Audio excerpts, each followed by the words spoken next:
एकमात्र मैं ही हूं यहाँ, मेरे अलावा यहाँ कोई नहीं है, अर्थात मैं ही ईश्वर हूँ, मैं ही परम ब्रह्म हूँ। तभी उनकी नजर नागशैया पर विराजमान विष्णु भगवान पर गई। योग निद्रा में विलीन इस नागशैया में विराजमान आखिर दिव्य पुरुष कौन है आप? और मैं जिस कमल से उत्पन्न हुआ उसकी ऊर्जा क्यों सोख रहे हैं आप? मैं आपकी ऊर्जा नहीं सोख रहा, बल्कि आप मेरी नाभि से उत्पन्न हुए हैं। यथार्थ आपका जन्मदाता मैं हूं। आप भूल रहे हैं कि मैंने ही आपको सर्वप्रथम जागृत किया था और इस सृष्टि के समक्ष मैं ही पहले उत्पन्न हुआ हूं, इसलिए मैं ही श्रेष्ठ हूं। लेकिन जो आधार प्रदान करता है वही श्रेष्ठ होता है, और आपका आधार तो मैं हूं। लेकिन आप तो यहाँ नीचे विराजमान हैं और मेरा कमल ऊपर ब्रह्मांड में उपस्थित है, इसलिए जो सर्वोच्च होता है वही श्रेष्ठ होता है। अब आप ये मान लीजिए कि मैं ही श्रेष्ठ हूँ। जब नारायण और ब्रह्मदेव इस विवाद में उलझे हुए थे कि उन दोनों में सर्वश्रेष्ठ कौन है, तब उनके समक्ष एक ऐसी ऊर्जा प्रकट हुई जो इस संसार में सबसे श्रेष्ठ है, यानी कि शिव भगवान का प्रकाश लिंग। वो दोनों ही प्रकाश लिंग को देखकर स्तब्ध रह गए, और तभी उस प्रकाश में से आकाशवाणी हुई। हे ब्रह्मदेव, आप सृष्टि की रचना के लिए उत्पन्न हुए हैं, और हे नारायण, आप इस सृष्टि की रक्षा और पालन के लिए। किंतु आप दोनों इस विवाद में कैसे उलझ गए?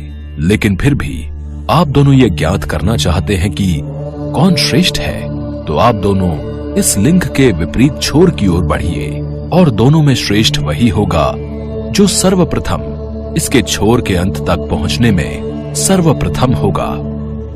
इसके बाद ब्रह्मदेव हंस पर सवार होकर ऊपर की ओर चल पड़े, तो वहीं विष्णु जी अपने वराह अवतार में नीचे की ओर चल पड़े। काफी देर तक ऊपर बढ़ते हुए ब्रह्मदेव को रास्ते में एक केतकी पुष्प दिखा।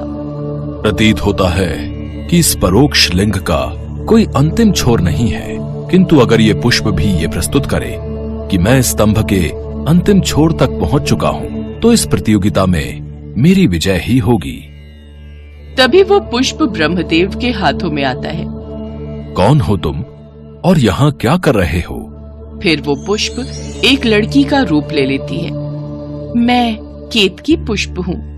जैसी ही मेरी उत्पत्ति हुई, इस प्रकाश स्तंभ की रोशनी से प्रभावित होकर मैं इस ओर आ गई।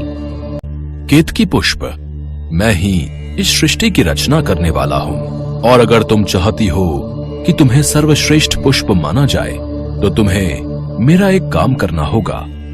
आपके इस प्रस्ताव के लिए धन्यवाद, और मैं आपकी सहायता जरूर करूंगी। काफी देर तक जब नारायण और ब्रह्मदेव दोनों को ही लिंग का छोर नहीं मिलता, तो वो दोनों वापस अपनी जगह पहुंच जाते हैं। क्या आप दोनों को लिंग का छोर मिला? क्षमा करे प्रभु, लेकिन बहुत खोजबीन के बाद भी मुझे इस लिंग का छोर नहीं मिला। अब मुझे ज्ञात हो गया है कि ब्रह्मदेव और मुझ में से कोई भी श्रेष्ठ नहीं है। ये सत्य नहीं है।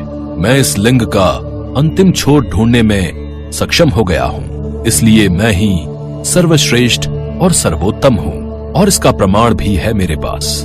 ये केतकी पुष्प, जिसे मैंने प्रकाश स्तंभ के ऊपरी शिखर पर पाया। अगर आपको मुझ पर संदेह है, तो आप इस पुष्प से पूछ सकते हैं। हाँ, ये बिल्कुल सत्य कह रहे हैं। ब्रह्मदेव ने मुझे इस लिंग के ऊपरी शिखर पर ही पाया था। तभी उस प्रकाश लिंग ने महादेव का अवतार ले लिया।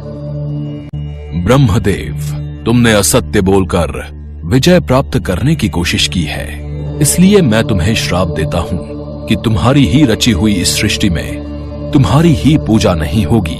और केतकी, मैंने तुम्हें अपना प्रिय पुष्प बनाने के लिए उत्पन्न किया था, लेकिन असत्य कहकर तुमने ये हक खो दिया है।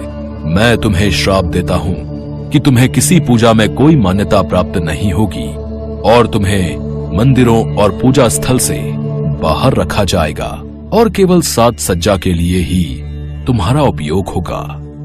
नहीं प्रभु, मुझे क्षमा कीजिए। मेरा जन्म इस सृष्टि को उत्पन्न करने के लिए हुआ है, फिर आप कौन होते हैं मुझे श्राप देने वाले? आपके अहंकार ने आपके विवेक को हर लिया है, इसलिए आप मुझे देख पाने में असमर्थ हैं। मैंने ही आपको उत्पन्न किया है और आपके इस अहंकार को तोड़ना अत्यंत आवश्यक है।